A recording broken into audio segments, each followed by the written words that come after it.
दोस्तों आस फैलो मरहूम दी ज़बानी एक गल मैं अपनी ज़बानी सुनान लगा। उन्हां दी अपनी हड्ड बीती उन्हें मेरे नाल शेयर की।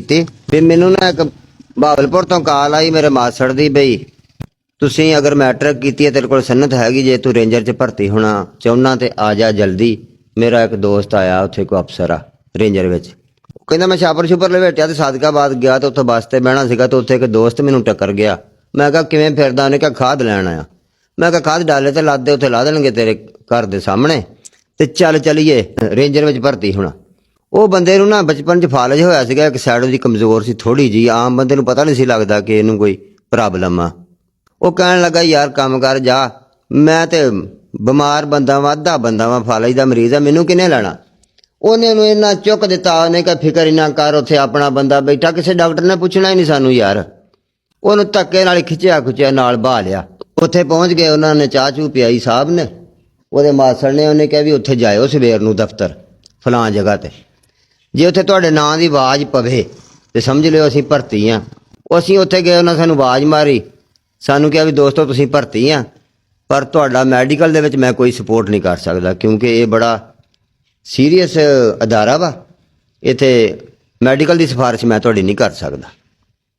ਉਹਨਾਂ ਨੇ ਟਾਈਮ ਦਰਮਿਆਨੀ ਜਿਹੜਾ ਸਾਡਾ ਸੀਗਾ ਮੈਡੀਕਲ ਦਾ ਜਾਂ ਇੰਟਰਵਿਊ ਦਾ, ਉਹ ਦਰਮਿਆਨੀ ਟਾਈਮ ਸੀ 15-18 ਘੰਟੇ ਦਾ।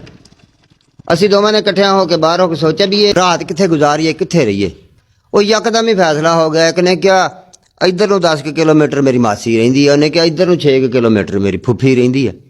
ਉਹ ਇੱਕ ਸਾਈਡ 'ਤੇ ਜਾਣ ਦੀ ਬਜਾਏ ਅਸੀਂ ਦੋਵੇਂ ਅਲੱਗ ਹੋ ਗਏ।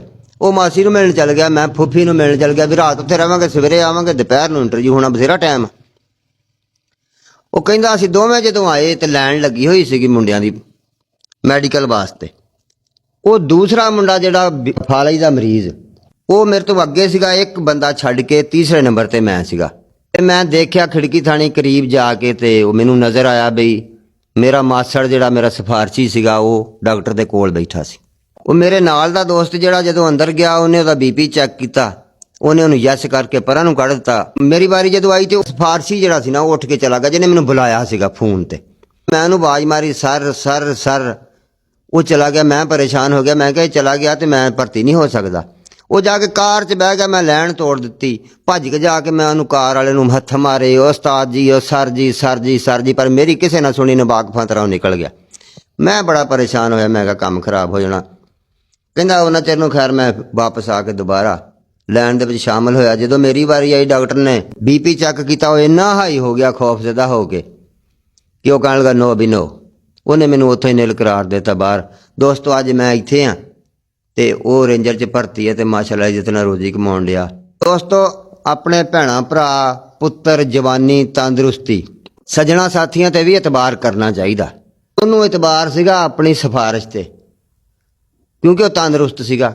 ਬਿਮਾਰ ਨੂੰ ਸਿਰਫ ਅੱਲਾ ਤੋਂ ਇਲਾਵਾ ਕੋਈ ਸਹਾਰਾ ਨਹੀਂ ਸੀਗਾ। ਉਹ ਅੱਲਾ ਅੱਗੇ ਦੁਆ ਕਰਦਾ ਰਿਹਾ ਕਿ ਯਾ ਅੱਲਾ ਮੇਰੇ ਐਬ ਢਕੀ ਤੇ ਮੇਰੀ ਇੱਥੇ ਰੋਜ਼ੀ ਲੱਗ ਜਾਵੇ ਤੇ मैं मुल्क की खिदमत कर सकां। जिसे चाहे उसको नवाज दे, ये बड़े करम के हैं फैसले, ये बड़े नसीब की बात है। अल्लाह हाफ़िज़।